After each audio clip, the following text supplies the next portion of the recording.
శ్రీరామా జయ రామా రఘురామా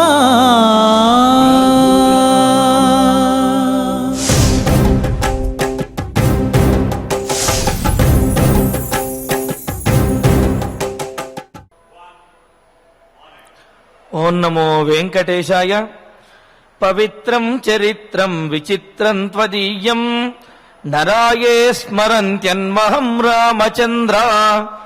భవంతం భవాంతం భరంతం భజంతో లభంతే కృతాంతం న పశ్యంత్యతోంతే. ఓ రామచంద్ర, పవిత్రమైనటువంటి ఆశ్చర్యకరమైన నీ చరిత్రమును ఎవరైతే ప్రతిరోజు కూడా స్మరిస్తారో, ఎవరైతే జీవితాంతము నీ యందు భక్తి తత్పరతతోటి ఉంటారో, మరి వారు ఇహలోకంలో సర్వసుఖములను కూడా పొంది అంత్యమున యమభటుల యొక్క బాధ లేకుండా నీ అనుగ్రహంతో మోక్ష సామ్రాజ్యాన్ని అలంకరిస్తారు స్వామి. కావున మాలో భక్తి శ్రద్ధలు వచ్చే విధంగా అనుగ్రహించవయ్యా అని రామచంద్రమూర్తిని ప్రార్థిస్తూ, తదభిన్న స్వరూపుడైనటువంటి శ్రీనివాసుని యొక్క అనుగ్రహంతో భక్తులందరూ కూడా సకల సంపదలతోటి తొలతూగాలి, సత్సంతానాభివృద్ధితోటి వర్ధిల్లాలి, అన్యోన్య దాంపత్యముతోటి మరి పిల్లలందరూ కూడా విద్యాభివృద్ధితోటి వర్ధిల్లాలి అని ఆకాంక్షిస్తూ, తిరుమల తిరుపతి దేవస్థానం వారు స్వామివారి సమక్షంలో ఈ కలియుగ వైకుంఠంలో నిర్వహిస్తున్నటువంటి శ్రీమద్ రామాయణం సకల సంపత్ప్రదమైన బాలకాండ పారాయణ కార్యక్రమంలో నేటికి మనం 345వ రోజులో ప్రవేశించాము. మరి మన మనస్సు కనుక మన మాట విని రాముని యొక్క పాదములను కనుక ఆశ్రయించినట్లయితే ఇహపర సుఖములన్నీ కూడా సిద్ధిస్తాయి అని మనం అనుకున్నాం. మరి మన మనస్సును అదుపు చేసుకోవాలి అంటే మన మనస్సుకి నచ్చ చెప్పుకోవాలి. మరి అదేవిధంగా త్యాగరాజస్వామి వారు కూడా మా మనవి ఆలకించు మనసా అంటూ మనస్సుకు నచ్చ చెప్పే విధంగా రాముని యొక్క భక్తి మార్గంలో ప్రవర్తించే విధంగా బోధిస్తూ ఉన్నారు. శ్రీ త్యాగరాజస్వామి వారి యొక్క కృతి శ్రీ రాణి శ్రీనివాస శర్మ మరియు వారి బృంద సహకారంతో ఆలపించేటటువంటి మనవి ఆలకించరాదటే అనే సంకీర్తన ఆలకిద్దాము. ఓం నమో వెంకటేశాయ. ఓం నమో వెంకటేశాయ.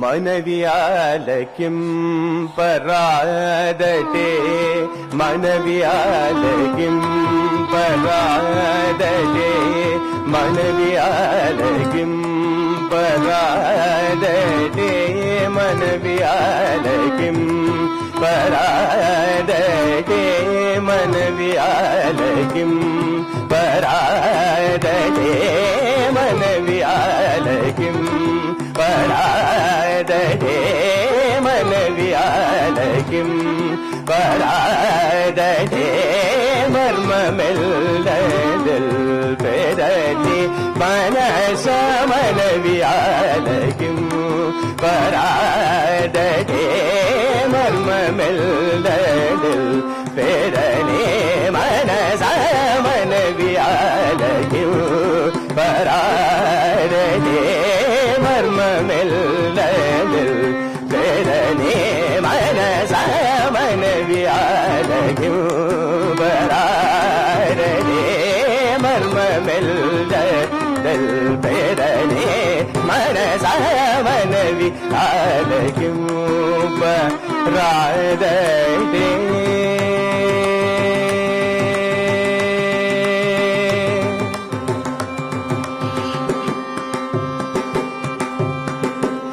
ఘనుడైన రామచంద్రుడు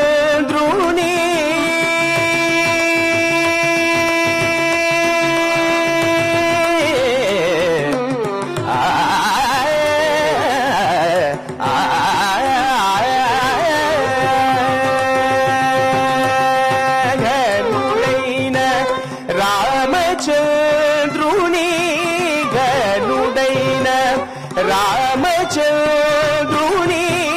గనుడైన రామచంద్రుని గనుడైన రామచంద్రుని గనుడైన రామచంద్రుని గనుడైన రామచంద్రుని కరుణాంతరంగము తెల్పిన మనవి ఆలయు వరారగే గనుడైన రామచంద్రుని కరుణాంతరంగము తెల్పిన మనవి ఆలయు వరారగే మర్మమెల్దల్ వేదనే మనస మనవి ఆలయు వరారగే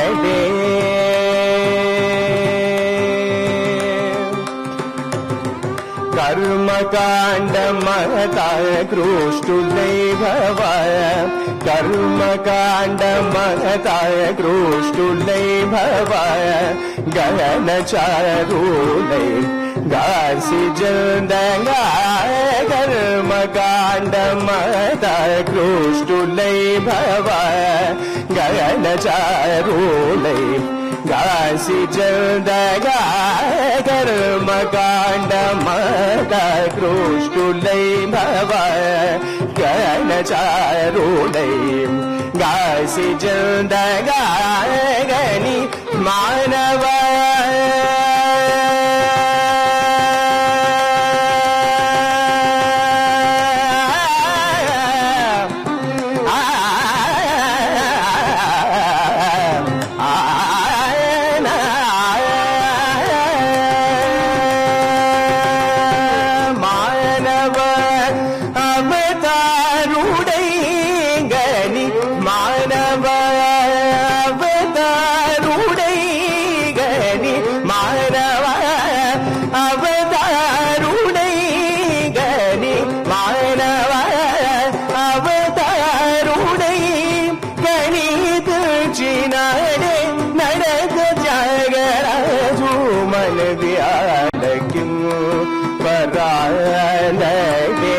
కర్మకాండ మద కృష్ణులై భవ గగన చారులై గాసి జందగా గని మానవ అవతారుడై కనీదచినాడే నడక త్యాగరాజు మనవి ఆలగు పరారదే మర్మమెల్దల్ తెరనే మనస మనవి ఆలగు రాధే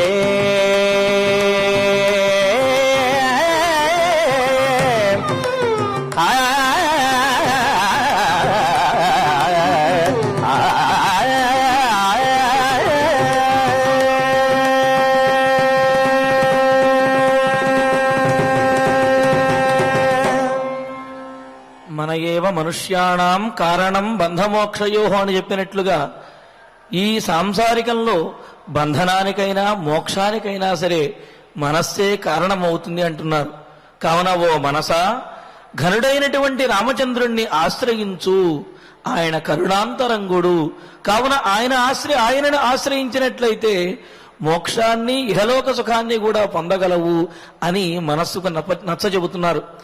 రామచంద్రుణ్ణే ఎందుకు ఆశ్రయించాలి, ఎంతో మంది దేవతలు ఉన్నారు కదా అని అంటే దానికి 2వ చరణంలో చెబుతున్నారు, ఈ భూలోకంలో మానవునిగా అవతరించి తన జీవనంలో ఎన్ని కష్టములు వచ్చినప్పటికీ కూడా కర్తవ్య దీక్షను విడిచిపెట్టకుండా అరణ్యవాసం చేశాడు. అదేవిధంగా పితృవాక్య పరిపాలన చేసినటువంటి వాడు. కావున కర్తవ్య దీక్ష ఎంత గొప్పది అని తాను ఆచరించి నిరూపించి ప్రదర్శించి మార్గదర్శకత్వంగా ఉన్నటువంటి వాడు. కావున ఆయన యొక్క అంటే రాముని యందు మనస్సును లగ్నం చేసి భక్తితో ఆశ్రయించు మనసా అని మనస్సును ప్రేరేపిస్తున్నారు. మరి మన మనస్సులలో రామచంద్రమూర్తి ఎల్లప్పుడూ కూడా కొలువు తీరి ఉండాలి అని స్వామివారిని ప్రార్థిస్తూ బాలకాండ పారాయణ కార్యక్రమాన్ని ప్రారంభించుకుంటూ శ్రీ గురు ధ్యానపూర్వకంగా సమష్టిగా సత్సంకల్పం చేసుకుందాము. ఓం నమో వెంకటేశాయ. శ్రీ గురు ధ్యానం. గురుర్బ్రహ్మ గురుర్విష్ణు గురుర్దేవో మహేశ్వర గురు సాక్షాత్ పరం బ్రహ్మ తస్మై శ్రీ గురవే నమః. శ్రీనివాస ధ్యానం. శ్రీ వెంకటాచలాధీశం శ్రియాధ్యాసితవక్షసం శ్రితచేతన మందారం శ్రీనివాసమహం భజే. అథ సంకల్పః. శ్రీమదాదివరాహ క్షేత్రే విరాజమానస్య శ్రీ పద్మావతీ జాయే అఖిలాండకోటి బ్రహ్మాండ నాయకస్య శ్రీరామచంద్ర రూపాంతరస్య భగవతః శ్రీ వెంకటేశ్వర స్వామినః సన్నిధౌ హనుమత్ సీతా లక్ష్మణ భరత శత్రుఘ్న పరివార సమేత శ్రీరామచంద్ర పరబ్రహ్మణః పరిపూర్ణానుగ్రహేణ అస్మిన్ భువనే అతిశీఘ్రమేవ విశూచికా క్రిమేః వినాశనార్థం భారతవర్షస్య అభివృద్ధౌ నిమగ్నానాం విద్యా విత్త వాణిజ్య కృషి వైద్య వైజ్ఞానిక దేశ రక్షణాదిరంగేషు విద్యమానానాం ఆస్తిక మహాజనానాం సర్వేషాం సకుటుంబానాం ఆయురారోగ్యైశ్వర్య సద్బుద్ధి ఇత్యాది సర్వశుభఫలప్రాప్త్యర్థం తేషాం సర్వతోముఖాభివృద్ధి ద్వారా శ్రీరామరాజ్యస్య పునర్వ్యవస్థాపనార్థం అనూఢానాం శీఘ్రమేవ వివాహ సిద్ధ్యర్థం దంపతీనాం అనుకూల దాంపత్య సిద్ధ్యర్థం సంతానార్థినాం శీఘ్రమేవ సత్సంతాన ప్రాప్త్యర్థం తతః పితృదేవతా ప్రీత్యర్థం గో సంరక్షణార్థం చ సకల సంపత్ప్రదే శ్రీమద్వాల్మీకి రామాయణాంతర్గతే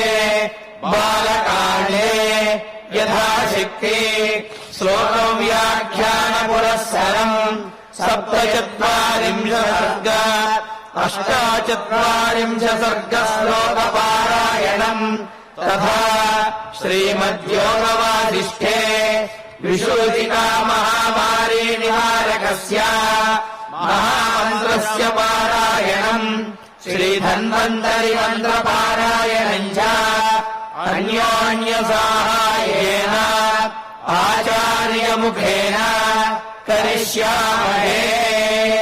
శ్రీ వాల్మీకి ప్రార్థనా.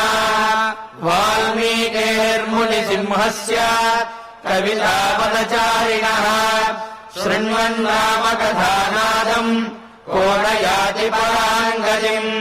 శ్రీ ఆంజనేయ ప్రార్థనా.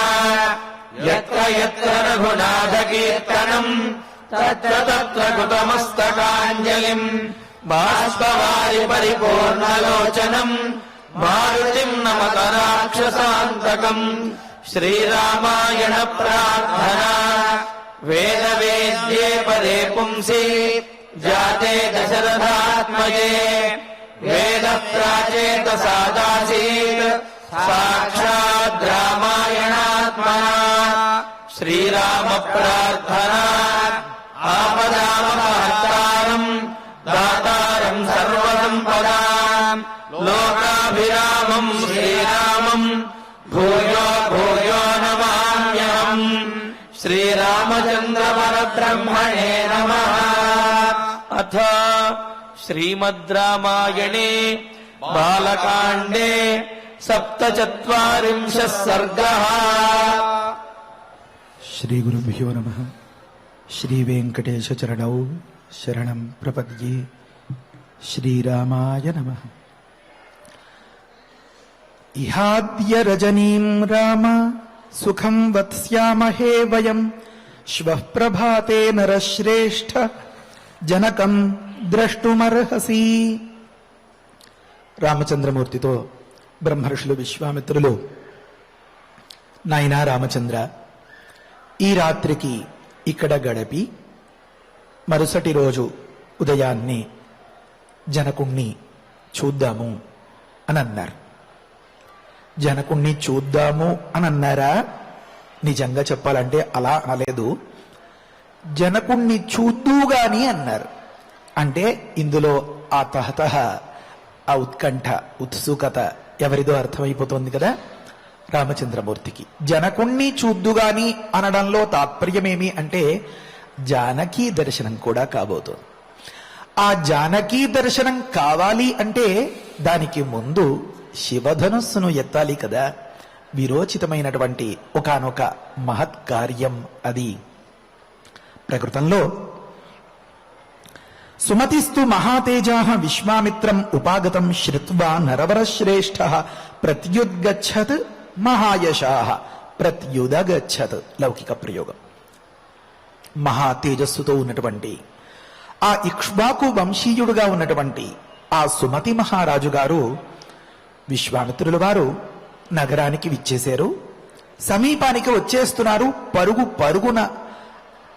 పరుగులాంటి నడకతో అని విని చారుల ద్వారా తాను అంతకంటే వేగంతో, ఆతురతతో, ఆదరంతో, అభిమానంతో ఎదురేగి స్వాగత సత్కారాల్ని జరిపించారు. ఎందుకంటే సుమతి మహారాజు గారికి ప్రతి ఒక్క కర్తవ్యం, ప్రతి ఒక్క ఆతిథ్య మర్యాద చాలా స్పష్టంగా తెలుసు. నరవర శ్రేష్ఠ మహాతేజాహ ఇలాంటి మాటలున్నాయి కదా. కనుక కృత్వా సోపాధ్యాయ స బాంధవ ప్రాంజలి కుశలం పృష్ట్వా విశ్వామిత్రం అథ అబ్రవీత్ అంటున్నారు. ఆ సందర్భంలో అంటే అతిథులు వచ్చినప్పుడు మొట్టమొదలు వారికి మార్గాయాసం అంటే ప్రయాణ బడలిక తీరేలాగా ఏదైనా కొంత పరిచర్య చేసి అటు పైన ఏదైనా కుశల ప్రశ్నలు వగైరాలు వెయ్యాలన్నమాట. అంతేగాని గుమ్మంలోకి రాగానే అన్నయ్య బాబా ఎప్పుడు బయలుదేరారు, లేకపోతే మీకు ప్రయాణం ఎలా సాగిందా, ఇలాగా అలాగా అని చెప్తే వెంటనే వారు ఏమంటారు, ఎరా మమ్మల్ని లోపలికి రానిస్తావా, ఇక్కడే నుంచోపెట్టి మాట్లాడేస్తావా అంటారు కదా. పద్ధతి ఎంత మర్యాదగా చూపిస్తున్నారో సుమతి మహారాజు గారిని వంక పెట్టి ఆ పాత్ర ద్వారా పూజాంచ పరమాంకృత్వ అన్నారు. అంటే మళ్ళీ ఇది ఒక అద్భుతమైనటువంటి మాట. ఆ సమయంలో వారిని కూర్చోపెట్టి దండలు వేసి, లేకపోతే ఇంకా చతుషష్ట్యుపచారాలు అని వగైరాలు ఆ పూజలు అవన్నీ చేయడం మొదలు పెడితే ఆ సమయానికి, ఆ సందర్భానికి అది అసందర్భంగా ఉంటుంది కదా. మరేమీ చేశారు అంటే కేవలం ప్రయాణ బడలిక తీరేలాగా అంతంత పని ఏం చేయాల్సి వస్తుందండి అంటే కాళ్ళు కడుక్కుందుకు నీళ్ళు ఇవ్వాలి. ఇస్తే అంత దూరం నడిచి వచ్చినటువంటి ఆ సందర్భంలో ఈ పాదము అనేటటువంటి కర్మేంద్రియం కొద్దిగా సేద తీరుతుందన్నమాట, కాస్త ఉపశమాన్ని పొందుతుందన్నమాట. ఆ తర్వాత అర్ఘ్యం, ఆ తర్వాత ఆచమనం, కాస్త తాగడానికి నీళ్ళు ఇవ్వాలన్నమాట. ఈ విధమైనటువంటి ఆ శ్రమను పోగొట్టేటటువంటి ఉపచారాలను సలపి జరిపించి అప్పుడు కుశల ప్రశ్నలు వగైరా. కనుక పూజాంచ పరమాంకృత్వ అని అన్నారు. గొప్ప ఘనమైనటువంటి స్వాగతాన్ని పలికి గొప్ప ఉపశమాన్ని కలిగించేటటువంటి ఉపచారాన్ని చేసి, ఎవరెవరు కలిసి చేశారు? ఒక్కడే ఒంటరిగానా? ఒంటెత్తుగా కాదు. ఎప్పుడైతే మన ఆదరం అంతగా పొంగి పొరలుతూ ఉంటుందో, నేనొస్తానని చుట్టుపక్కల వాళ్ళ అందరూ, మన మిత్రులు, బంధువులు అందరూ ఎదురేగడానికి పెడతారు. ఒకవేళ వాళ్ళు వేరే దృష్టిలో ఉన్నా, ఒరే బావొస్తున్నాడు, పెళ్ళికొడుకు వస్తున్నాడు, నువ్వు రావా మరి పిలవడానికి, చూడడానికి, స్వాగతం చెప్పడానికి అని చెప్పి వీరైనా కదిపి తీసుకెడతారు. ప్రకృతంలో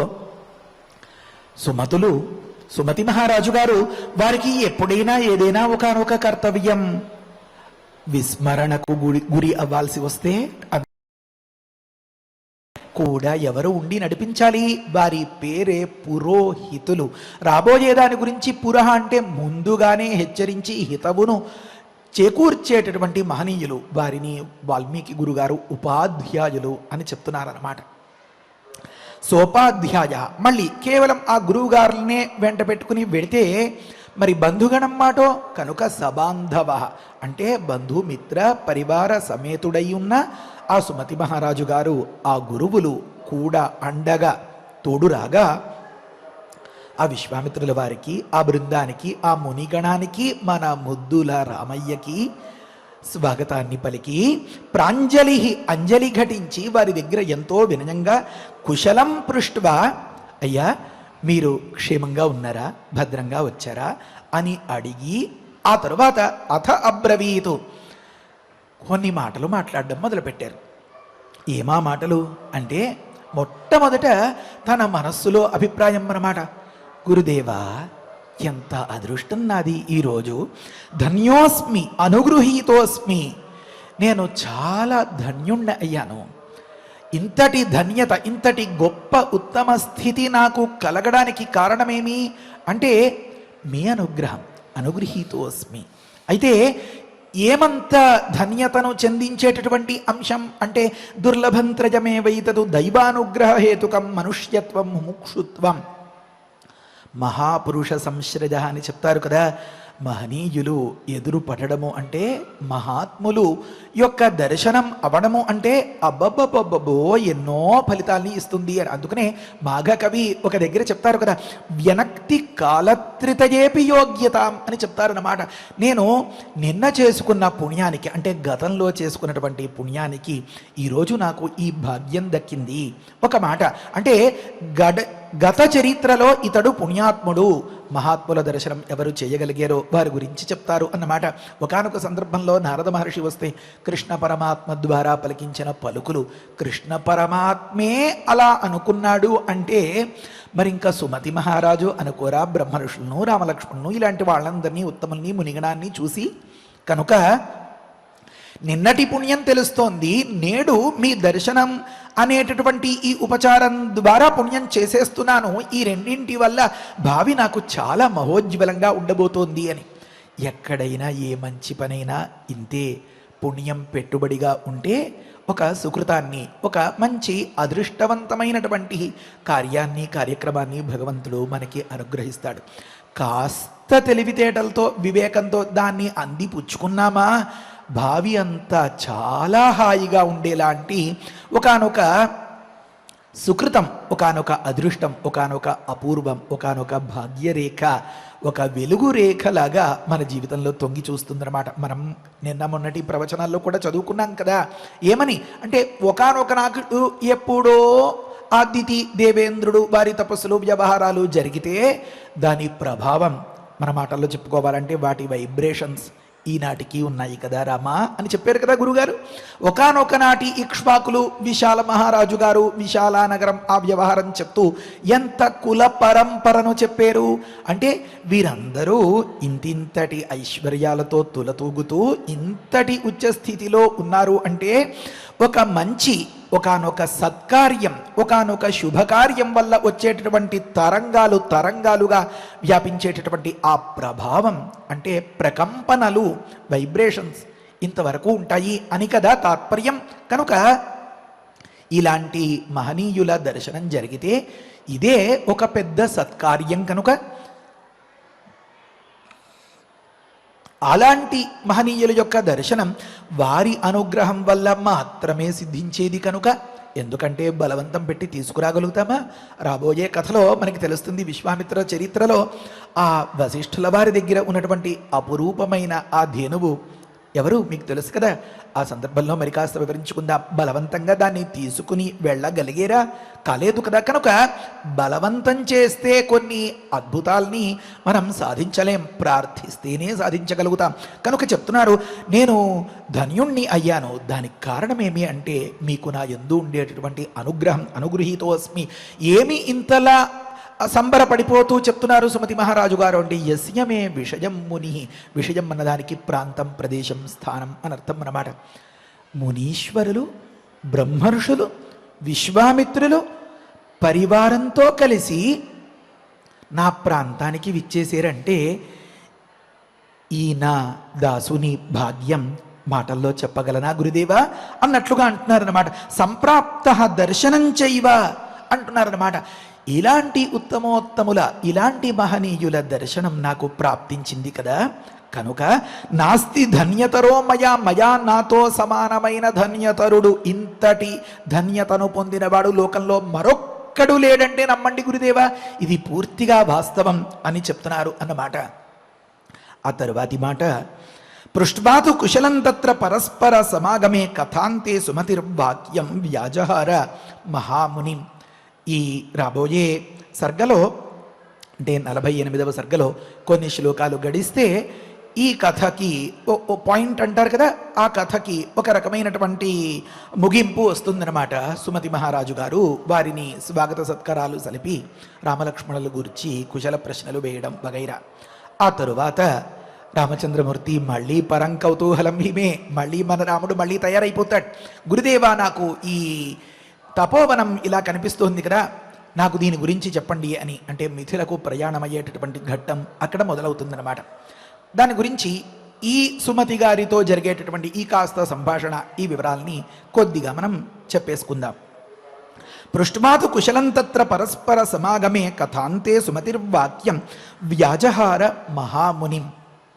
మొట్టమొదట రాగానే స్వాగతం పలికారు.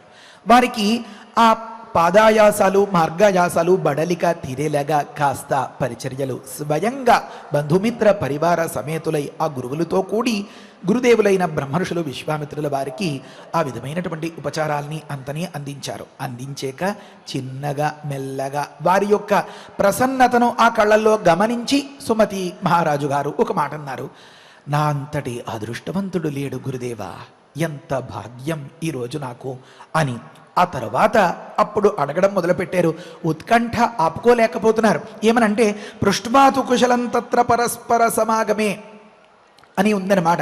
అంటే ఇంతలో ఆ విశ్వామిత్రులు కూడా, నాయనా సుమతి మహారాజా, మీకు, మీ పరివారానికి, మీ రాజ్యానికి, ప్రజలకి అంతా కుశలమేనా, అంతా సుఖంగా ఉన్నారా అని పరస్పర సమాగమంలో ఒకరికొకరు అన్యోన్యతతో అన్నట్లుగా ఒకరికొకరు ఈ కుశల ప్రశ్నలు వేసుకున్న సందర్భంలో కథాంతే అంటే మాటలన్నీ అయిన తరువాత సుమతిర్వాక్యం వ్యాజహార మహామునిం అని అన్నారన్నమాట.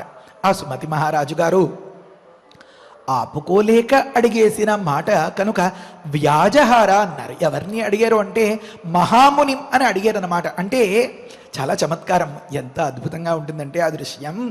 సుమతి మహారాజు గారు మాట్లాడుతున్నారు, విశ్వామిత్రుల వారు చూస్తున్నారు. ఎవరికేసి చూస్తున్నారు మనం అర్థం చేసుకోవాలి. అంటే రామలక్ష్మణుల కేసే చూసుకుంటున్నారు అన్నమాట. ఎవరైతే తనకు అత్యంతం ప్రియాతి ప్రియమైన అపురూపమైనటువంటి వ్యక్తో, వస్తువో వగైరా కూడా ఉన్నప్పుడు మాటి మాటికి దాన్ని ఒక్కసారి అలా తడుముకుంటూ ఉండడం, ఒక్కసారి పరిశీలించుకుంటూ ఉండడం మనం గమనిస్తూ ఉంటాం కదా. చిట్టు చివరికి లేటెస్ట్గా అడ్వాన్స్డ్ అన్నట్లుగా విడుదలైనటువంటి ఒక మొబైల్ని కొనిపెట్టారనుకోండి, నాన్నగారో ఎవరో, దాన్ని పదే పదే తీసి చూసుకుంటూ ఉండడం పిల్లల దగ్గర మనం గమనిస్తాం కదా. అలా పసిపిల్లలుగా ఉన్నటువంటి రామలక్ష్మణుల్ని అంతకంటే కూడా పసివాడు అయిపోయినట్లుగా దొరికిన ఒకానొక ఆటబొమ్మలాగా రామలక్ష్మణుల్నే తనివి తీరా చూసుకుంటున్నటువంటి విశ్వామిత్రుల కేసి చూసి దృష్టి పెట్టి సుమతి రాజుగారు అడుగుతున్నారు, గురుగారు వీరిద్దరూ ఎవరండి అని అన్నమాట. విశ్వామిత్రుల దృష్టి రామలక్ష్మణుల యందే ఉంది. ఆ రామయ్య కేసే తేరిపార చూస్తున్నారు. ఇంతకాలం కూడా నడిస్తే కూడా ఎక్కడా తనివి తీరలేదు అనేలాంటి మాట నేను కల్పించి చెప్పేసాను అనుకుంటున్నారు కదా. కానే కాదు, త్యాగరాజ స్వామి వారు చెప్పారు. వారు మనకి ఒక పెద్ద పరమేష్ఠి గురువు గారు. వాల్మీకి గారు చెప్పకుండా లేదా సూచనప్రాయంగా వదిలిపెట్టినటువంటి కొన్ని అంశాల్లో ఈ వ్యాఖ్యానం చేసేవారికి ఆ సమయానికి బహుశా తట్టలేదనో మనం ఆలోచించుకుని మనమే అర్థం చేసుకోగలుగుతామని వదిలిపెట్టేసిన సందర్భాల్లోనో త్యాగరాజ స్వామి వారు ఆ లోపాన్ని అంటే ఆ లోటును దిద్దుబాటు చేసినట్లుగా కొన్ని విషయాలు చెప్తారు. మరి అదంతా కూడా ఇప్పుడే చెప్పేస్తే ఎలా? అదంతా మిథిలకు ప్రయాణమై మధ్యలో ఈ గౌతమముని యొక్క ఆశ్రమాన్ని చూసేటటువంటి సందర్భంలో చెప్పుకుందాం. త్యాగరాజ స్వామి వారి గొప్ప కీర్తన మీకు అందరికీ బాగా పరిచయం ఉన్నదే. అందులో అంత పెద్ద ఎదురు చూసేంత రహస్యం ఏముండదు, తెలియని వారి కోసం అప్పుడు చెప్పుకుందాం. ప్రకృతంలో విషయం ఏమంటే, విశ్వామిత్రుల వారు రామచంద్రమూర్తి లక్ష్మణస్వామి వారికేసి తేరిపార చూస్తూ ఉండేటటువంటి సందర్భంలో అంతగా దృష్టి పెట్టి అంతగా మురిపెంతో చూస్తున్నటువంటి ఆ మహనీయ మూర్తులు, ఇంతటి అపురూపమైనటువంటి ఈ బాలకులు ఎవరా అని సుమతి మహారాజు గారికి సందేహం వస్తుంది కదా. అడుగుతున్నారు. ఇమౌ కుమారౌ భద్రంతే దేవతుల్య పరాక్రమౌ గజసింహగతి వీరౌ శార్దూల వృషభోపమౌ అని మొదలుపెట్టి 4 మాటలు ఉన్నాయన్నమాట. 4 శ్లోకాలు. 4 శ్లోకాలకి కలిపి అన్వయం. పైన ముందు మనం భావం చెప్పేసుకుందాం. ఎందుకంటే ఇవే ప్రశ్నలు, ఇవే మాటలు, ఇవే భావాలు, అభిప్రాయాలు జనక మహారాజు గారికి కలుగుతాయి. జనక మహారాజు గారు ఇవే మాటలతో విశ్వామిత్రుల వారిని అడిగిన సందర్భంలో ఆ మిథిలా నగరంలో మనం ఆ కథలో వీటిని పూర్తిగా విశ్లేషించుకుని వివరించుకుందాం. ప్రకృతంలో తాత్పర్యం ఏమి అంటే, ఇమౌ కుమారౌ అన్నారన్నమాట. అంటే ఇంకా మీకు బాగా అర్థమయ్యేలాగా చెప్పాలి అంటే, చాలా కాలం తర్వాత ఏ మేనకోడలో మేనల్లుడో అన్నయ్య కొడుకో లేకపోతే చెల్లె కొడుకో వచ్చారు అనుకోండి దూరం నుంచి. ఆ వచ్చినటువంటి అన్న వదిన అతిథులు వగైరాలు అంతా ఒక రకంగా ఎదురుగా ఉన్నా వారి పిల్లల్ని తమకు దగ్గరగా తీసేసుకుని వారికి చుట్టూతా చేతులు వేసి వారి బుగ్గలు నిమురుతూ వారి జుట్టులు సవరిస్తూ లేకపోతే ఇలాంటి వ్యవహారాలు చేస్తూ, ఒకవేళ పరిచయం అయితే పర్వాలేదు, ఒకవేళ పరిచయం లేని పిల్లలు అనుకోండి, అన్నయ్య ఎవరు ఈ పిల్లలు అని అలా అడుగుతూ ఉంటారు కదా. నువ్వు చూడనే లేదు కదూ, చాలా కాలం తర్వాత మేము ఈ దేశానికి వచ్చాం కదూ, వీరు పలానావా వారు పలానా అని పరిచయం చేసే సందర్భం ఉంటుంది కదా. అలా రామలక్ష్మణులు దగ్గరకు వచ్చేసి సుమతి మహారాజు గారు రాకుండా ఉండగలుగుతారా మన రామయ్యని చూసిన వారు ఎవరైనా? అందున ఇంకా చిన్నవాడేమో, అందున 12 ఏళ్ల ప్రాయమేమో. ఒక ప్రశ్న తర్వాత ఎండిపోయింది. చాలామంది భక్తులు ఉత్కంఠతో అడుగుతున్నారు, 12 ఏళ్ల ప్రాయంలోనే రామయ్యకి వివాహమా, అవునా, నిజమా అని. అంటే అది మన శక్తియుక్తులు మనలాంటి కాలం కాదు కదా. ఒకానొక వీరోచితమైనటువంటి, ఒకానొక ప్రాజాపత్య పురుషుడు ప్రసాదిస్తే అప్పచెప్పినటువంటి మహావిష్ణు తేజంగా ఆవిర్భవించిన ఒకానొక దివ్యమూర్తి. సీతమ్మ వారి గురించి చెప్పేటప్పుడు కూడా ఇదే మాదిరిగా చెప్తారు అన్నమాట. చాలా పిన్న వయస్సులోనే, మరి ఆ కథంతా అప్పుడు చెప్పుకుంటేనే ఉచితంగా ఉంటుంది. కనుక మన దృష్టితో చూస్తే, అంటే మన సమకాలీనులు అనేటటువంటి భావనతో చూస్తే అవునా అని అనిపిస్తుంది. కానీ అప్పటి ఒడ్డు పొడుగు ఆ పరిస్థితులు, లేకపోతే ఆ ఆహారాలు, ఆ వ్యవహారాలు, వాటన్నింటినీ బట్టి 60,000 సంవత్సరాలు, 90,000 సంవత్సరాలు, 1,00,000 సంవత్సరాలు వ్యవహారాలు జరిపించేటటువంటి రోజులవన్నీ. అంతేకాదు ఈ దశదిశల రథాన్ని పోనిచ్చి వ్యవహారాన్ని చక్కబెట్టుకునేటటువంటి దశరథ మహారాజు గారి పిల్లలు అనేక సందర్భాల్లో కాస్త పట్టు సడలకుండా, దీక్ష చెడకుండా శ్రీరంగనాథుణ్ణి మనసారా ఆరాధిస్తే ఎవరు? మన కౌసల్యమ్మ. అప్పుడు ఆవిర్భవించినటువంటి ముద్దుబిడ్డ మన రాముడు. కనుక అప్పటికి 12 సంవత్సరాలు అంటే అజానుబాహుడుగా. మరి ఎంతెంత వర్ణన అంతా చేసుకున్నామో మనం. మొదటి సర్గలో సంక్షేప రామాయణంగా చాలా గొప్పగా చెప్పుకున్నాం కదా. గూఢజత్రు, అరిందమ, ఇలాగా మోకాలి వరకు చేతులు ఉన్నటువంటి. కనుక అంతటి మహనీయమైన, కమనీయమైన, ఎంతో రమణీయమైన, ఎంతో హృదయమైన, ఎంతో మనోహరమైన, అబ్బే తృప్తి లేదండి, మాట్లాడడం మానేసి అనుభవిస్తేనే ఆ రాముడి గురించి అంత అందంగా ఉంటుంది. తులసీదాసు గారి కంటితో, తులసీదాసు గారి మనస్సుతో ఒక్కసారి రాముణ్ణి చూడగలిగితే మన జీవితంలో ఇంకా వెలితి అనేది ఉండదన్నమాట. ఇది పొందగలిగాం, అది పొందలేకపోయాం అని ఏ విధమైనటువంటి అనుమానాలు ఉండవన్నమాట. కనుక పుంసామోహన రూపాయ, ఎందుకండి అన్ని మాటలు, ఇదొక్కటే చాలు కదా. సాధారణంగా మేల్ అండ్ ఫిమేల్ అంటారు కదా, అవతలి వ్యక్తిని మరొకలాంటి వ్యక్తిని చూస్తే ఆకర్షణ అనేది ఉంటుంది. విచిత్రం, ఈ అరణ్యవాసంలో చూసినటువంటి ఆ మహనీయులు అతీంద్రియ ద్రష్టలు, లౌకికమైనటువంటి అందచందాలు వగైరాలు అంతా అబే ఏమంత పెద్ద విశేషం కాదండి అనిపించేలాంటి వాళ్ళు కూడా రాముణ్ణి చూస్తే ఒక్కసారి మైమరచిపోయి మనసు పారేసుకొని వారే లేరంటే ఆశ్చర్యం లేదండి అని చెప్తారన్నమాట. అంతటి అందగాడు, అంతటి స్ఫురద్రూపి, అంతటి అజానుబాహుడు, అంతటి వీరుడు, అంతటి యువకుడు మన రాముడు. కనుక 12 ఏళ్ల ప్రాయంలో రాముడికి వివాహం అయింది అనడానికి మంచి మంచి ప్రమాణాలు ఉన్నాయి. అప్పటి శాస్త్రము, వ్యవహారము, ఆ యుగ ధర్మాలు వీటన్నింటినీ బట్టి అంతా శాస్త్రోక్తమైన విధానంతో అదంతా జరిగిందండోయ్. మళ్ళీ అదంతా నిరూపించుకుంటుంటే చాలాసేపు పట్టేస్తుంది. మనం అప్రామాణికంగా, ఆధారాలు లేకుండా, ముఖ్యంగా వాల్మీకి గురువు గారికి విరుద్ధంగా ఒక్క మాట కూడా చెప్పుకోకూడదు అని ఒక అభిప్రాయం మనస్సులో. అయితే వాల్మీకి గురుగారు చెప్పని విషయాలు కూడా చాలా చెప్పేసుకున్నాం కదండి అని అనిపిస్తుందేమో. అన్న మాటకు చేసేదానికి విరోధం ఎప్పటికీ రాకూడదు, రానేరదు శ్రీరామానుగ్రహం వల్ల. అయితే వాల్మీకి గురుగారు చిన్నగా కొన్ని సూచనలు చేస్తారు. ఆ సూచనలను మనం అందిపుచ్చుకోగలిగితే ఆ గుట్టు విప్పుకున్నట్లు అయిపోతుంది, ఆ చిక్కుముడి విడిపోతుంది, మనస్సుకి ఎంతో ఆనందంగా ఉంటుంది. ఇందులో ఇంత రహస్యం ఉందా? ఈ మాటను, ఈ భావాన్ని వాల్మీకి గురుగారు ఈ భంగితో, ఈ పద్ధతితో, ఈ విధానంతో చెప్పారా అని అనిపిస్తుందన్నమాట. ఎందుకు చెప్తున్నామంటే ఒక ఉపాధ్యాయుడిగా ఇది ఒక రకమైనటువంటి అనుభవం. ప్రతి మాట కూడా గురువులు నేర్పేదే. రాబోయే కథకు తొలిమెట్టు వాల్మీకి గురువు గారు కొన్ని అంశాల్ని చాలా సూక్ష్మంగా ఉపదేశం చేస్తే, చాలా సునిశ్చితమైనటువంటి ఆలోచనతో పరికిస్తే వాటి రహస్యాలన్నీ మనకి తెలుస్తాయి. అహల్య వృత్తాంతం అది మనసులో పెట్టుకుని ఈ మాటలంతా చెప్తున్నామన్నమాట. కనుక ప్రకృతంలో ఎక్కడి నుంచి ఎక్కడికి వెళ్ళామంటే ఒకానొకరు 12 ఏళ్లకి రాముడికి వివాహమా అని అడిగారు. అది పూర్తిగా వాస్తవం, దానికి ఆధారాలు ఉన్నాయి. రామచంద్రమూర్తి పుట్టిన దగ్గర నుంచి, బయలుదేరిన దగ్గర నుంచి చిట్ట చివరికి పట్టాభిషేకం వరకు, అంటే సుమారుగా ఈ 6 కాండలలో చెప్పినటువంటి అన్ని అంశాలకి కూడా రూట్ మ్యాప్తో సహా, డైరీతో సహా దొరుకుతోంది. నాకు ఒక్కడికే ఇదేమీ ఒక దివ్యశక్తి అనేమీ చెప్పుకోవక్కర్లేదు. ప్రయత్నిస్తే మన గ్రంథాలయాల్లో, మన భారతీయ వాంగ్మయంలో, మన గురుదేవుల కృపలో, కరుణలో, కటాక్షంలో అన్నింటికీ ఆధారాలతో సహా సమాధానం ఉంది. సరే, ఆ సందర్భంలో రామయ్యకు 12 సంవత్సరాలు, అది ముఖ్యమైన ఒక మాట. ప్రకృతంలో అలాంటి నూనూగు మీసాలతో ఉన్నటువంటి ఆ కుర్రవాణ్ణి చూస్తే వేదం కూడా చెప్తుంది కదా ఒక సందర్భంలో, యువా సుబాసా పరివీత ఆగాతు స ఉశ్రేయాన్ భవతి జాయమాన తంధీరాసః కవయ ఉన్నయంతి అని.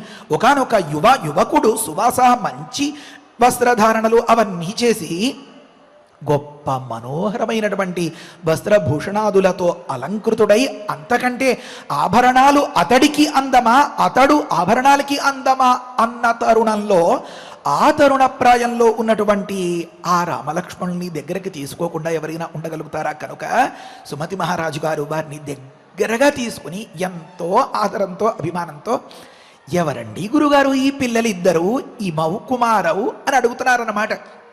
ఇక్కడ చాలా అంతరార్థాలు ఉన్నాయి. కుమారవ్ ఇదంతా మరి జనక మహారాజు గారి మాటల్లో చెప్పుకుందాం అనుకున్నాం కదా. తాత్పర్యం చెప్తున్నాను ఇప్పుడు. ఇమౌ కుమారవ్ భద్రంతే దేవతుల్య పరాక్రమం. గురుగారు నేను ఇలా అడిగేస్తున్నాను అని మరోలా అనుకోకూడదు. భద్రంతే, మీరు ప్రసన్నంగా, మీరు ప్రశాంతంగా, సంతోషంగా ఉండి చెప్పచ్చు, పర్వాలేదు అంటేనే నాకు చెప్పండి అన్నట్లుగా చెప్తున్నారన్నమాట. ఇమౌ కుమారవ్ భద్రంతే. చూస్తుంటే దేవతుల్య పరాక్రమం, పైనుంచి కింద దాకా, ఆ పాదము నుంచి మస్తకం దాకా అలా తేరిపార చూస్తున్నటువంటి సుమతి మహారాజు గారు పైకి కిందకి. వీళ్ళు మామూలు వాళ్ళు కాదండి గురుగారు, దేవతుల్య పరాక్రమం, దేవతలతో తుల్యమైన సమానమైన పరాక్రమం కలవాళ్లుగా కనబడుతున్నారు. మళ్ళీ గజసింహగతి వీరవు అంటున్నారన్నమాట. అంటే వారి గమనం గురించి చెప్తున్నారు. వారు ఒకనొక మంచి మదపుటేనుగు నడుస్తున్నట్లుగా కనిపిస్తుంది. కొన్ని సందర్భంలో, ఒక క్షణంలో, ఒక సన్నివేశంలో సింహంలాగా నడుస్తున్నట్లుగా కనిపిస్తుంది. ఒక సందర్భంలో శార్దూలంలాగా, అంటే పెద్ద పులిలాగా కనిపిస్తుంది. ఒక సందర్భంలో ఒకనొక నందీశ్వరుల్లాగా ఒక వృషభంలాగా నడుస్తున్నట్లు కనిపిస్తోంది. శార్దూల వృషభోపమౌ అన్నారన్నమాట. ఈ 4 రకాల గమనాల సుమతి మహారాజు గారు గమనించారు. అంటే అల్లంత దూరంలో వారికి ఎదుర్కోలు పలికేటటువంటి సందర్భం నుంచే ఈ సన్నివేశాల్ని గమనిస్తున్నారు అనమాట. వారు ఒక దగ్గర గజ గమనంలాగా, గజేంద్రునిలాగా, ఒక దగ్గర పెద్ద పులిలాగా, ఒక దగ్గర సింహంలాగా, ఒక దగ్గర వృషభంలాగా అనడంలో ఆంతర్యమేమి మరి అప్పుడు జనక మహారాజు గారి దగ్గర చెప్పుకుందాం.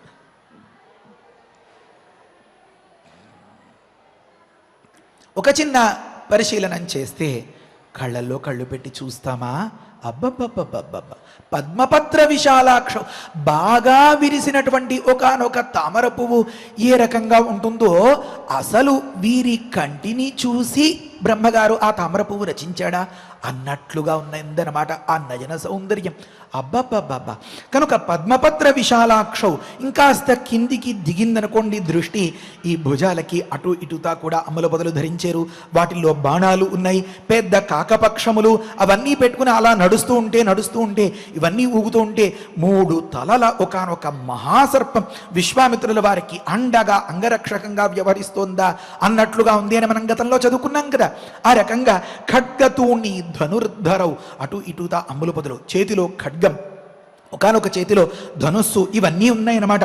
ఖడ్గము అంటే కత్తి తెలుసు, తూణి అంటే అమ్ముల పొదై అన్నమాట, ధనుస్సు అంటే విల్లు తెలుసు, ఇవి ధరించి ఉన్నారు.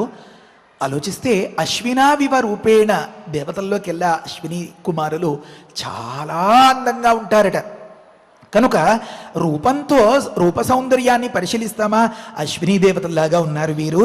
సముపస్థిత యౌవనవు గమనించండి, మనకి వచ్చే ఒక్కొక్క ప్రశ్నకి సమాధానం వాల్మీకి గురుగారు ఎలా చెప్పేస్తారో. రాముడికి 12 సంవత్సరాల్లో వివాహమా, 12 సంవత్సరాలకి యవ్వనం వస్తుందా, అది వాస్తవమా, మరి ఇంకా టీనేజ్ వగైరాలు ఇదంతా ఆధార్ కార్డు ఇచ్చే ఉంటారా రాముడికి, ఇవన్నీ సందేహాలు. ఆధార్ కార్డు వచ్చేస్తుంది అనుకోండి, దాన్ని ఏమంటారంటే మెచ్యూరిటీ, లేకపోతే స్వతంత్రత, స్వయం ప్రతిపత్తి, ఇదంతా వస్తుందా అని, అంటే మేజర్ అంటారు కదా, అది వచ్చిందా అనే సందేహాలకి సమాధానం చెప్తున్నారు వాల్మీకి గురుగారు. సముపస్థిత యౌవనం, ఇప్పుడిప్పుడే వచ్చినటువంటి ఈ యౌవనంతో ఉన్నటువంటి ఈ యువ కిషోరాలు ఎవరు గురుదేవా అని అడుగుతున్నారన్నమాట. యదృచ్ఛయైవ గాం ప్రాప్తౌ, మామూలుగా నాకు తెలిసినంత వరకు గురుదేవా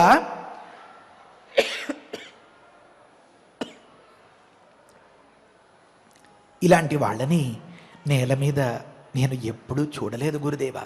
ఒక్కసారి కాళ్ళకేసి చూస్తే పాదాలు భూమిని తాకి ఉన్నాయి, అంటే వీళ్ళు ఖచ్చితంగా మానవులే. అయితే యదృచ్ఛయైవగాం ప్రాప్తౌ, దేవలోకంలో ఉండదగినటువంటి ఇంత దివ్యమైనటువంటి ఇంత ముగ్ధ మనోహరమైనటువంటి ఈ రూప సౌందర్య లావణ్యాతిశయం కలిగినటువంటి ఈ యువ కిషోరములు, గాం అంటే భూమి అన్నమాట, ఈ భూమికి వచ్చారు అంటే అది ఖచ్చితంగా యదృచ్ఛయైవ, ఆ దైవ ప్రేరణతో దైవ సంకల్పంతో, లేకపోతే ఇలాంటి వాళ్ళు నేలని తాకడమా అసంభవం అంటున్నారన్నమాట. అంటే అంతటి పుణ్యాత్ములు ఉండవలసినటువంటి స్థితి, అంతటి ఉచ్చస్థితి, ఉచ్చైస్థానం అది. కనుక యదృచ్ఛయైవ గాం ప్రాప్తౌ దేవలోకాతు ఇవ అమరౌ అన్నారన్నమాట. అమరులు అంటే దేవతలు, దేవలోకంలో ఉండదగినటువంటి ఆ అమరులు ఒకానొక దైవ సంకల్పం చేత ఒకానొక లోక కళ్యాణం కోసం ఛయ ఈ లోకానికి, ఈ భూమి మీదకి వచ్చి ఉంటారు. కనుక కథం పద్భ్యామిహ ప్రాప్తౌ అన్నారన్నమాట. కాలినడకన వచ్చేరే, ఇది ఇంకా చాలా ఆశ్చర్యం. గమనించండి, అంటే నేలను తాకుతున్నారు అని నిశ్చయించుకుని కన్ఫర్మ్ చేసుకుని సుమతి మహారాజు గారు వీరు ఖచ్చితంగా మానవులు అని అనుకున్నారు. కానీ వీరి తీరుతెన్నులను కనుక పరిశీలించుకున్నట్లయితే వీరు దేవలోకారోహులు అని అర్థం వస్తోందన్నమాట. కథం పద్భ్యామిహ ప్రాప్తౌ కిమర్థం కస్యవా మునే అని అన్నారన్నమాట.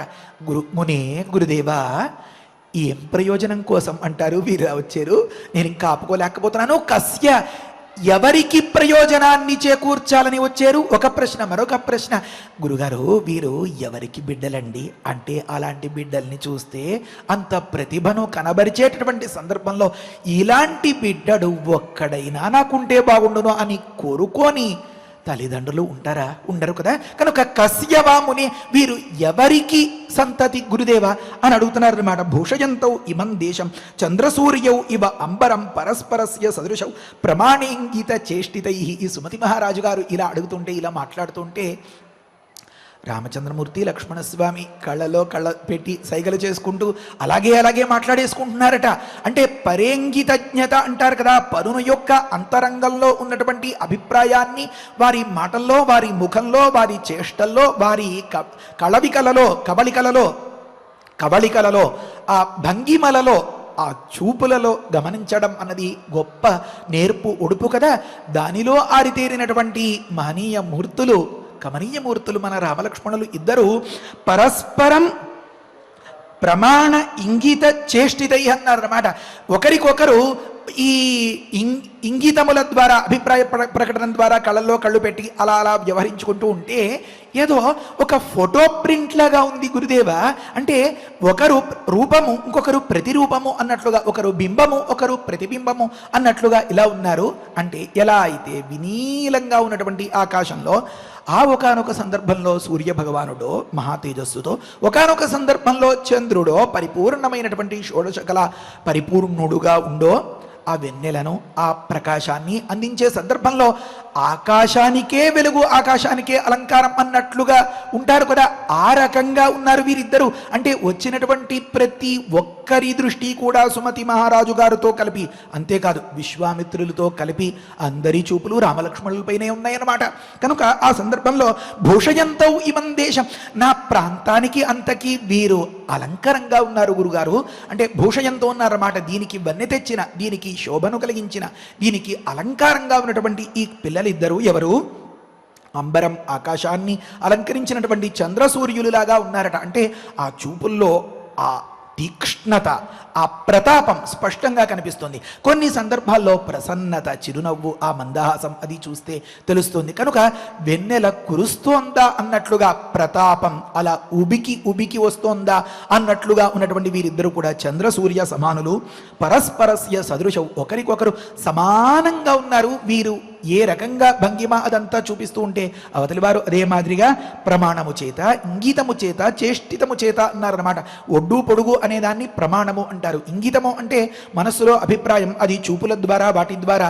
చేష్టితై అంటే కాలు చేతులు కదలిక, ఆ నుంచునేటటువంటి టీవీ, ఇవన్నీ పరిశీలిస్తే ఇద్దరు ఒక్కటిగా ఉన్నటువంటి ఈ మహనీయులు ఎవరు అని అడుగుతారన్నమాట. ఆ రామలక్ష్మణుల గురించి విశ్వామిత్రుల వారు పలానా కార్యం కోసం వీరిని మిథిలకు తీసుకెడుతున్నాను అని వారి వృత్తాంతాన్ని అంతనీ చెప్తారు. ఎక్కడి నుంచి అంటే అహం వేద్మి మహాత్మానం దగ్గర నుంచి, కౌసల్య సుప్రజారామ దగ్గర నుంచి ప్రతి ఒక్క అంశాన్ని అలాగలాగా సుమతి మహారాజు గారికి. అయితే అంతటి పెద్ద చరిత్ర ఇక్కడ చెప్పలేదు వాల్మీకి గురుగారు. మొత్తం జరిగినదంతా సుమతి మహారాజు గారికి విశ్లేషించి ఆ రాత్రికి అక్కడ విశ్రమించి మరుసటి రోజున మిథిలకు ప్రయాణం అని అన్నారన్నమాట.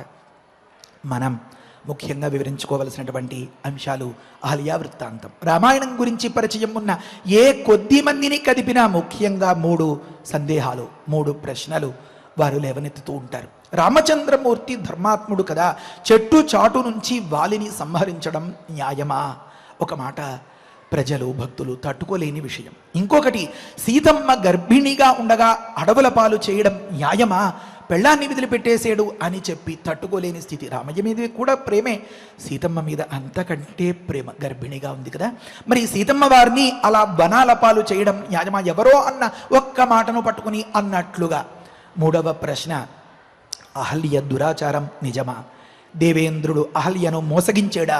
లేదా అహల్యకు తెలిసే ఈ వ్యవహారాన్ని అంతని నడిపించిందా? ఆమె పతివ్రత అగునా? ఆమె పవిత్ర అవుతుందా? ఆమెను ప్రాతస్మరణం చేయమని మన వాల్మీకి రామాయణంలో వాల్మీకి గురుగారు చెప్పినటువంటి అంశాలని చూసాక కూడా ఎవరైనా అనగలుగుతారా అనేలాంటి ప్రశ్నలన్నీ వస్తాయన్నమాట. వీటికి జవాబు చెప్పుకోవాలి అంటే చాలా లోతుగా శోధించాలి. ఏదో ఒక ఆధారం దొరకకుండా ఈ విధంగా నేను ఇప్పుడు ప్రస్తావన చేయలేను కదా. కనుక భగవంతుడి వల్ల దొరికింది ఒక ఆధారం. మంచిగా దాన్ని విశదీకరించుకుని ప్రతి ఒక్కరికి అవివేకంతో ప్రశ్నించే వారికి కనువిప్పు కలిగేలాగా దాన్ని కాస్త వివరించే ప్రయత్నం చేస్తాను. మీరందరూ అనుమతించాల్సిన అంశం, అత్యవసరమైన చిన్న వ్యవహారంలో 3 రోజులు నేను బయటికి వెళ్ళి రావాల్సి ఉంది. కాస్త లోతుగా అధ్యయనం చేసి దీన్ని అంతని మీ మనస్సులకు సమాధానం అయ్యేలాగా ప్రమాణాలతో ఆధారాలతో వాల్మీకి గురువు గారు చెప్పిన మాటల్లోనే ఈ రహస్యం ఉంది అని మన మనస్సు సమాధాన పడేలాగా మన రామచంద్రమూర్తి మనల్ని అనుగ్రహించి విశదీకరించి వివేకవంతుల్ని చేసి ఆ అహల్యమాదిరే లోకంలో ప్రతి ఒక్క గృహిణి ఉండాలి అనిపించేలాగా ఆ పరమ సాధ్వీ శిరోమణి అయినటువంటి ఆ అహల్యాదేవి యొక్క పరిపూర్ణమైన అనుగ్రహం రామలక్ష్మణులకు ఎలా కలిగిందో అలా లోకంలో ప్రతి ఒక్కరికి కలిగేలాగా మనం దాన్ని విశదీకరించుకుందాం. కాస్త ఓర్పుతో ఓపికతో అందరికీ రామానుగ్రహం పరిపూర్ణంగా కలగాలని హరయే నమః. స్వస్తి. ఆచార్యులు వారు చెప్పినటువంటి విశేషాలను మనస్సులో మననం చేసుకుంటూ శ్లోకాలను పారాయణం చేద్దాము. ఇహాద్య రజనీం రామ సుఖం వత్స్యామహే వయం స్వప్రభాతే నరశ్రేష్ఠ జనకం ద్రష్టుమర్హసి సుమతిస్తు మహాతేజాః విశ్వామిత్రం ఉపాగతం శ్రుత్వా వరశ్రేష్ఠః ప్రత్యుద్గచ్చత్ మహాయశాః పూజాంచ పరమాం కృత్వా సోపాధ్యాయః సబాంధవః ప్రాంజలిః కుశలం పృష్ట్వా విశ్వామిత్రం అథాబ్రవీత్ ధన్యోస్మి అనుగృహీతోస్మి యస్య మే విషయం మునిః సంప్రాప్తః దర్శనం చైవ నాస్తి ధన్యతరో మయా ఇత్యార్షే శ్రీమద్ రామాయణే బాలకాండే సప్తచత్వారింశః సర్గః అథ శ్రీమద్ రామాయణే బాలకాండే అష్టాచత్వారింశః సర్గః పృష్ట్వా తు కుశలం తత్ర పరస్పర సమాగమే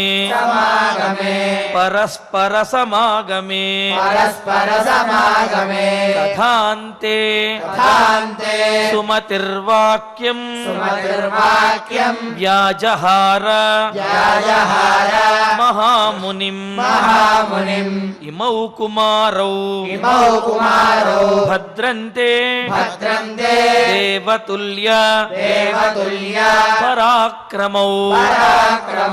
దేవతుల్య పరాక్రమౌ గజసింహగతి వీరౌ శార్దూల వృషభోపమౌ వృషభోపమౌ పద్మపత్ర విశాలాక్షౌ ఖడ్గతూణీ ధనుర్ధరౌ అశ్వినావివ రూపేణ సముపస్థిత యౌవనౌ యదృచ్ఛయైవ తాం ప్రాప్తౌ దేవలోకాత్ ఇవామరౌ కథం పద్భ్యాం ఇహ ప్రాప్తౌ కిమర్థం కస్య వా మునే భూషయంతౌ ఇమం దేశం చంద్రసూర్యావివ అంబరం పరస్పరస్య సదృశౌ ప్రమాణేంగిత చేష్టితైః ప్రమాణేంగిత చేష్టితైః ఇత్యార్షే శ్రీమద్ రామాయణే బాలకాండే అష్టచత్వారింశే సర్గే పంచశ్లోకాః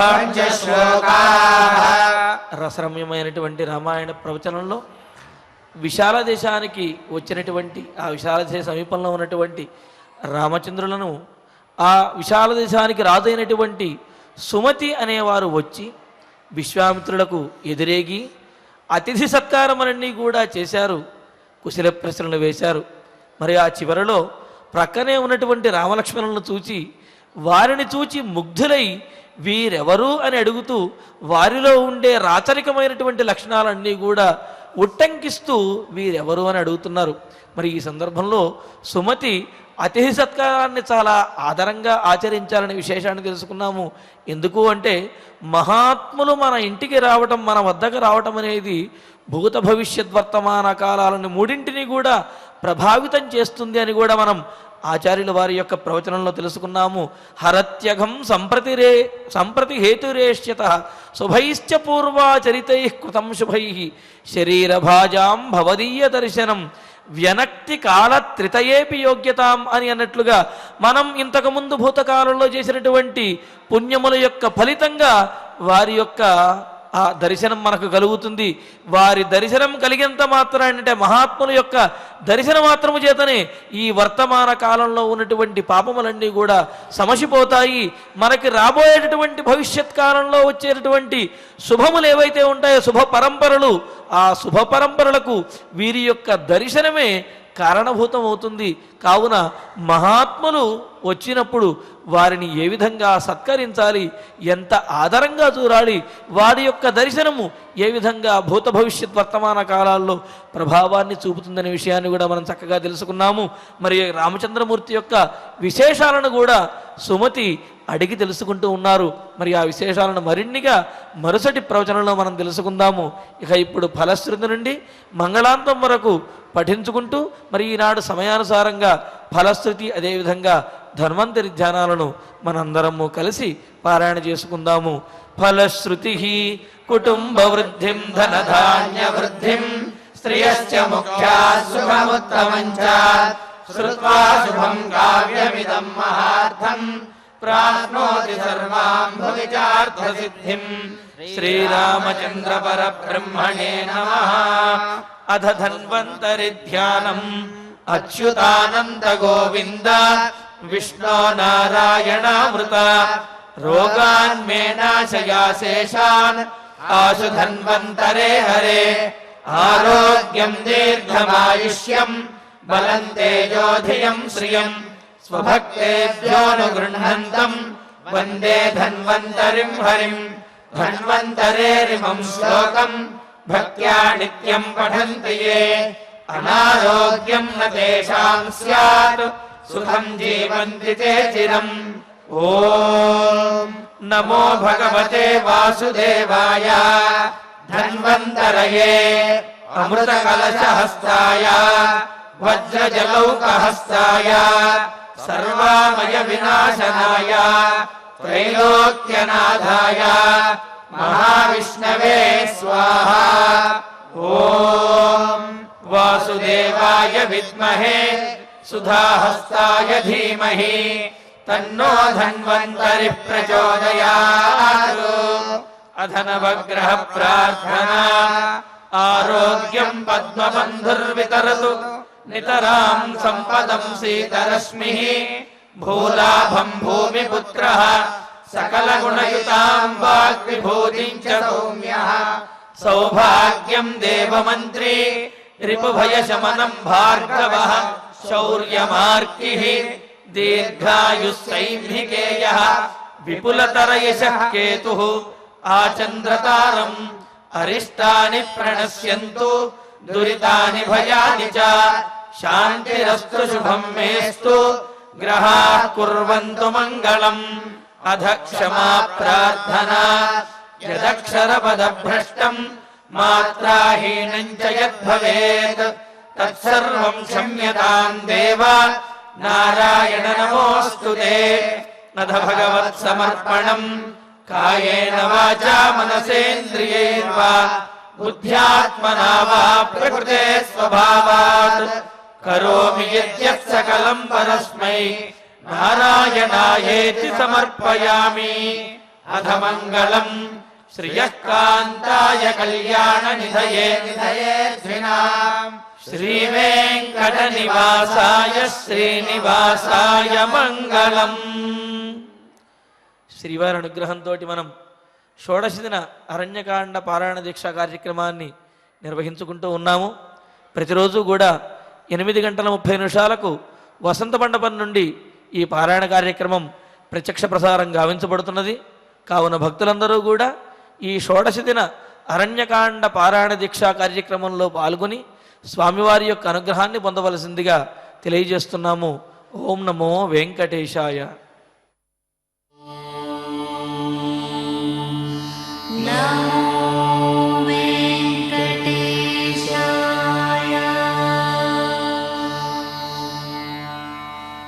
ఓ